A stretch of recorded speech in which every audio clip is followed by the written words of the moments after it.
Welcome to This Explainer. Today, we're doing a bit of a character study on the hidden villains in our lives. These aren't the obvious bad guys you see in movies with the evil laugh. No, we're talking about the people hiding in plain sight, right in our own social circles.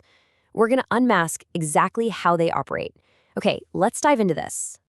I want you to think about your inner circle for a second. Ask yourself, are you being slowly broken by someone you actually call a friend? It's a pretty jarring question, right? But man, it happens all the time. You might have someone who smiles in your face, acts like they care, but then, day by day, they're quietly stealing your happiness, your peace, and your energy. You just feel drained and confused, and honestly, you might not even know why. It's best described just like this. Underneath all of that, there's poison. Slow poison. The thing is, these individuals don't wear a giant warning sign on their foreheads. They slip in quietly. They're laughing with you, hanging out with you. But this slow poison, it doesn't take you out right away. It just drains you, little by little, day by day, until you wake up one morning and realize you don't even recognize yourself anymore. Section 1, Villain Profile Number 1, the Confuser. So, their primary weapon? It's gaslighting. Basically, this is when someone messes with your head on purpose just to make you doubt your own reality. You know that crazy feeling when you are absolutely certain you're right about something, but then you talk to them for maybe 5 minutes and suddenly you're questioning everything? Yeah, that is the confuser actively at work. Imagine you tell them something they said genuinely hurt your feelings. Instead of a normal, healthy apology, they hit you with this exact phrase. Why are you being so dramatic? I was just joking. You always take things the wrong way. They just seamlessly flip the script, right? They turn your totally valid hurt into some kind of supposed flaw in your personality. And this brilliantly illustrates their ultimate defense mechanism. When you catch them in a lie, and I mean clear as day, they don't back down. No way. They will look you dead in the eye and say, "That never happened? You're remembering it wrong? Are you okay?" It is a highly calculated move, specifically designed to completely destabilize your confidence in your own memory. This creates a pretty devastating psychological cycle that we call the confuser's trap. It goes like this. Step 1, you bring up a completely valid issue. Step 2, they aggressively flip the blame right back onto you. And step 3, you end up apologizing for things that aren't even your fault. Every time they do this, you start thinking, wait, maybe I am too sensitive? Maybe I did remember it wrong. Before you know it, you can't even trust your own thoughts anymore. There is such a stark contrast between these archetypes and actually healthy relationships. A real friend admits when they mess up. It's literally that simple. But the confuser, they twist your words and actively make you feel insane. Look, if someone constantly makes you feel like you're the problem when you know deep down you aren't, that person is actively poisoning your mind.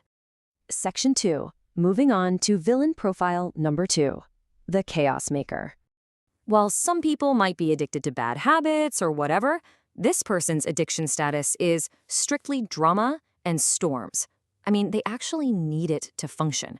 If their life gets even a little bit too calm or peaceful, they will literally create a massive storm out of absolutely nowhere just to feel something. Now, what's really interesting about this slide is looking at a typical relentless week for them.